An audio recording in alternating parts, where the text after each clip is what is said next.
सौप्तिक पर्व में ऐशिक पर्व नामक मात्र एक ही उपपर्व है। इसमें 18 अध्याय हैं।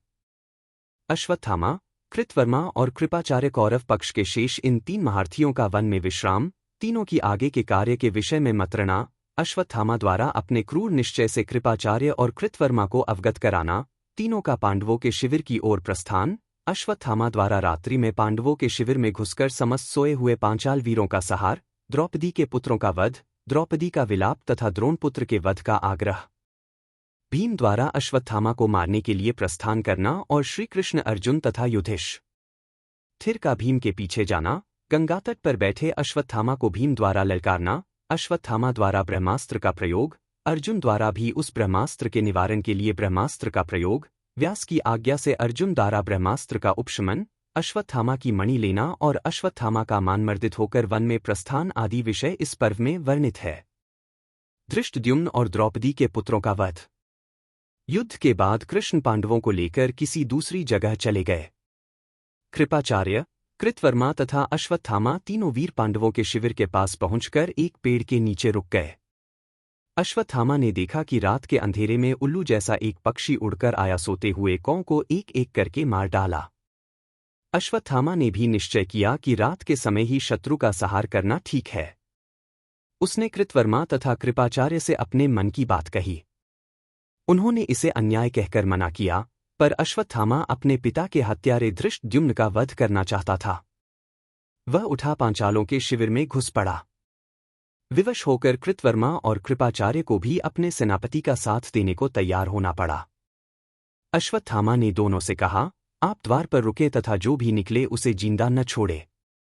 अश्वत्थामा ने सोए हुए धृष्टद्युम्न पर तलवार का वार किया तथा कोलाहल सुनकर जो भी बाहर भागा, उसे कृतवर्मा और कृपाचार्य ने मार डाला। अश्वत्थामा पांडवों के शिविर में गया तथा द्रौपदी के 5 पुत्रों के सिर काट डाले तथा शिविर में आग लगा दी। दुर्योधन की मृत्यु। अश्वत्थामा ने सोचा कि ये पांडवों के सिर हैं। वह दुर्योधन के पास पहुंचा तथा बताया कि उसने सभी पांचालों तथा पांडवों का वध कर दिया है। दुर्योधन ने भीम का सिर मांगा तथा उस पर एक मुक्का मारा तो पता चला कि यह भीम का सिर नहीं है। प्रातःकाल दुर्योधन ने देखा कि वे सिर द्रौपदी के पुत्रों के हैं, तो उन्होंने कहा कि अब कुल में तर्पण करने वाला भी कोई नहीं बचा। इस प्रकार बिलखते हुए दुर्योधन का देहावसान हो गया। अश्वत्थामा का मणिहरण। प्रातःकाल होते ही पांडव अपने शिविर में आए तथा वहां हुई विनाशलीला देखी। भीम क्रोध से भर गए तथा अश्वत्थामा की खोज में निकल पड़े। कृष्ण को चिंता हुई, क्योंकि वे जानते थे कि अश्वत्थामा के पास ब्रह्मशिरा नाम का महास्त्र है, जिसका प्रयोग किए जाने पर भीम नहीं बच सकते। कृष्ण, अर्जुन और युधिष्ठिर भी उसके पीछे हो लिए। अश्वत्थामा ने पांडवों को देखकर ब्रह्मशिरा अस्त्र छोड़ा और कहा, सभी पांडवों का नाश हो।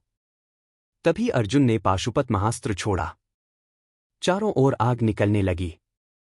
सृष्टि का नाश होता देखकर वेदव्यास तथा नारद उन अस्त्रों के बीच में आकर खड़े हो गए तथा दोनों से प्रार्थना की अपने अपने अस्त्रों को वापस ले लें। अर्जुन ने उनका कहना मान लिया, पर अश्वत्थामा ने कहा कि मुझे अपना अस्त्र रोकना नहीं आता। इन दोनों ऋषियों ने कहा कि अश्वत्थामा के अस्त्र प्रभाव से अभिमन्यु की पत्नी उत्तरा का गर्भ नष्ट होगा और अर्जुन के अस्त्र के बदले अश्वत्थामा को अपनी कोई बहुमूल्य वस्तु अर्जुन को देनी होगी।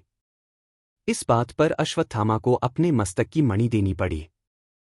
मणि देते ही वह निस्तेज हो गया तथा व्यास के आश्रम में ही रहकर तपस्वी का जीवन बिताने लगा।